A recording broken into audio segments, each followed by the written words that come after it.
Selamat pagi Bapak Ibu yang terkasih. Kita bersyukur untuk hari baru yang Tuhan beri kepada kita. Mari kita melandaskan seluruh kegiatan kita pada hari ini dengan kita bersama-sama mendengarkan firman Tuhan. Mari kita berdoa. Tuhan, kami mengucap syukur untuk hari baru yang Tuhan beri kepada kami. Kami mengucap syukur kalau Tuhan juga memimpin dan juga memelihara kehidupan kami.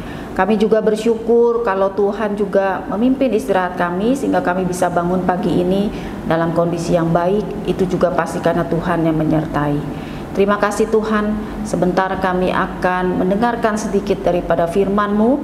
Tolong buka hati dan pikiran kami supaya kami juga mengerti akan firman-Mu dengan bantuan Roh Kudus-Mu, dan kami juga dikuatkan untuk melakukannya dalam kehidupan kami. Berbicaralah buat setiap kami Tuhan, di dalam nama Tuhan Yesus kami berdoa dan juga bersyukur.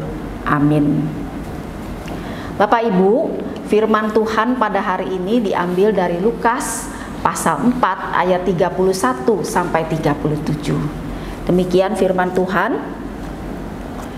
Yesus dalam rumah ibadat di Kapernaum. Kemudian Yesus turun ke Kapernaum, sebuah kota di Galilea. Lalu mengajar di situ pada hari-hari Sabat. Mereka takjub mendengar pengajarannya, sebab perkataannya penuh kuasa. Di dalam rumah ibadat itu ada seorang yang kerasukan roh jahat yang najis, dan ia berteriak dengan suara keras, "Hai engkau Yesus orang Nazaret, apa urusanmu dengan kami? Apakah engkau datang untuk membinasakan kami? Aku tahu siapa engkau, yang kudus dari Allah." Yesus membentaknya, "Diam, keluarlah dari dia." Setan itu pun mengempaskan orang itu ke tengah-tengah orang banyak, lalu keluar dari dia dan sama sekali tidak menyakitinya. Semua orang takjub, lalu berkata seorang kepada yang lain, "Alangkah hebatnya perkataan ini. Dengan penuh wibawa dan kuasa ia memberi perintah kepada roh-roh jahat, dan mereka pun keluar." Lalu tersebarlah berita tentang dia kemana-mana di daerah itu. Lukas pasal 4 ayat 37 mengatakan, lalu tersebarlah berita tentang dia kemana-mana di daerah itu. Bapak Ibu, renungan kita pagi ini bertema tentang kesaksian. Seberapa sering dari kita bersaksi tentang kemurahan Tuhan? Ada orang yang malu ketika bersaksi. Ada juga orang yang merasa saya nggak bisa berbicara di depan orang banyak. Tapi juga mungkin ada orang yang merasa tidak tahu harus bersaksi tentang apa. Bersaksi tentang Tuhan tidak melulu harus dari pengalaman yang kita alami. Tentang pengalaman orang lain yang kita lihat, yang kita dengar, kita juga bisa menyaksikan kemurahan Tuhan. Bacaan kita hari ini bercerita tentang Tuhan Yesus yang mengajar orang banyak. Diceritakan dalam Lukas pasal 4, di rumah ibadat itu ada seorang yang kerasukan setan. Dan Yesus menghardiknya, dan setan itu pun keluar tanpa menyakiti orang itu. Orang banyak yang ada di tempat itu, yang menyaksikan peristiwa itu, menjadi takjub karena perkataan Tuhan Yesus yang penuh kuasa, sehingga setan itu pun menjadi takluk. Mereka menyebarkan berita tentang kejadian yang mereka lihat. Mereka melihat bahwa perkataan Yesus yang begitu hebat, begitu penuh wibawa, sehingga setan-setan itu menjadi takluk. Mereka menyampaikan berita itu kepada orang banyak, walaupun bukan mereka yang disembuhkan oleh Tuhan.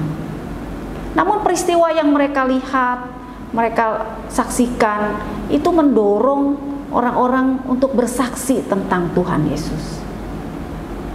Hidup kita sebetulnya memiliki banyak cerita tentang kemurahan Tuhan. Mari kita menyaksikan kepada orang banyak, supaya mereka juga bisa mengenal Tuhan. Kita pernah melihat bagaimana Tuhan mengubah kehidupan orang lain. Kita pun mungkin juga memiliki kesaksian bagaimana Tuhan mengubah hidup kita. Sehingga pada akhirnya kesaksian itu bukan lagi melulu tentang apa yang saya alami, apa yang orang lain alami, tetapi biarlah kesaksian itu mencerminkan tentang Tuhan. yang mampu melakukan banyak hal di dalam kehidupan kita, yang memiliki kuasa yang tidak terkalahkan. Mari kita menjadikan hidup kita setiap hari menjadi saksi Tuhan, lewat perkataan, lewat pikiran, lewat perbuatan kita, sehingga melalui kehidupan kita orang bisa melihat Kristus yang ada di dalam hidup kita. Ceritakanlah perbuatan Tuhan yang penuh kuasa kepada banyak orang. Saya menutup renungan ini dengan cerita dari seorang teman saya yang saya akan saksikan pada pagi ini. Saya memiliki seorang teman yang usianya lebih muda, dan teman saya ini masih berusia kurang lebih 30 tahun. Tetapi dalam waktu 2-3 tahun yang lalu, dokter memvonis bahwa teman saya ini menderita kanker stadium 3. Ketika saya berbicara, beberapa kali saya ketemu, saya menyaksikan betapa teman saya tetap memiliki iman kepada Tuhan, walaupun penyakitnya tidak semakin membaik. Terakhir saya ketemu dengan dia, dan dia bercerita bahwa sekarang saya tidak bisa jalan lagi dengan leluasa. Sekarang saya jalan harus menggunakan tongkat. Dan dokter cuma berpesan, hati-hati ya Bu, Ibu jangan sampai jatuh. Dan ternyata sel-sel kanker itu sudah menyebar atau sudah metastasis, dan sekarang sudah mengena bagian tulang. Di dalam proses pembicaraan itu, dia juga bercerita bahwa sekarang saya agak sulit untuk membaca. Rasanya mata saya agak susah nih untuk membaca, entah buku, mungkin entah berita di dalam handphone. Dalam hati saya merasa jangan-jangan sel kanker itu juga sudah menyerang kepada matanya. Bapak Ibu yang terkasih, dari pembicaraan itu saya melihat bagaimana Tuhan terus bekerja di dalam kehidupan teman saya. Penyakitnya tidak membaik. Mujizat untuk kesembuhan saya melihat agak sulit saya memahaminya sekarang. Karena saya melihat justru penyakitnya itu makin menurun dan kondisinya juga tidak makin membaik. Tapi saya melihat imannya yang terus bertumbuh, imannya yang terus berakar di dalam Tuhan. Satu kali dia pernah mengatakan, bisa nggak ya saya melewati tahun baru? Bisa nggak saya melewati Natal tahun ini? Bisa nggak ya saya melewati ulang tahun saya di tahun ini? Tetapi apapun yang terjadi, saya siap seandainya Tuhan memanggil saya pulang. Bapak Ibu, ketika pulang dari rumah teman saya pribadi melihat banyak mujizat yang terjadi dalam hidup teman saya. Saya dikuatkan oleh kesaksian hidupnya yang mungkin tidak mudah untuk dijalani.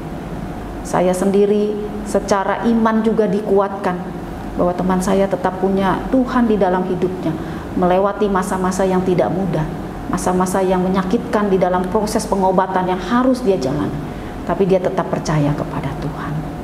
Mari kita belajar terus untuk bersaksi tentang Tuhan, bersaksi tentang pengalaman-pengalaman kita, mungkin juga pengalaman orang lain, sehingga orang-orang yang mendengar bisa melihat kasih Tuhan di dalam hidup kita, di dalam hidup orang lain, dan pada akhirnya nama Tuhan dimuliakan dan mereka bisa mengenal kasih Tuhan.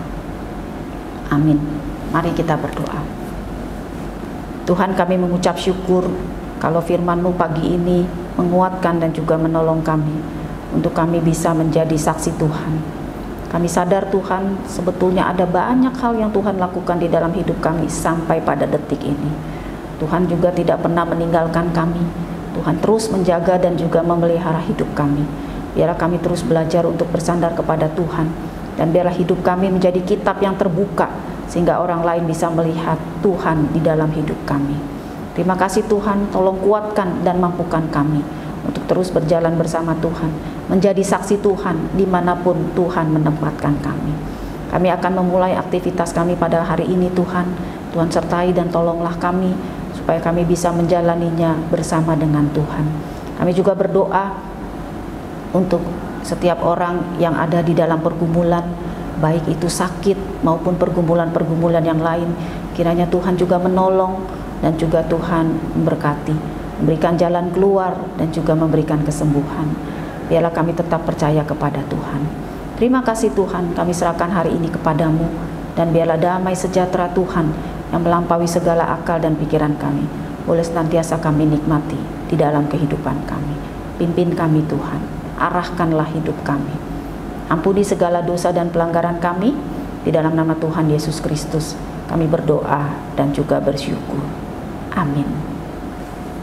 Selamat pagi Bapak Ibu, selamat beraktivitas, Tuhan menyertai kita semua.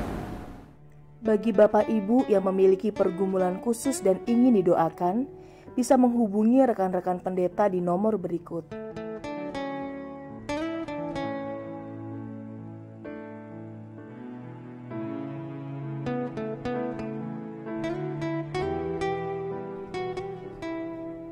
Tuhan Yesus memberkati.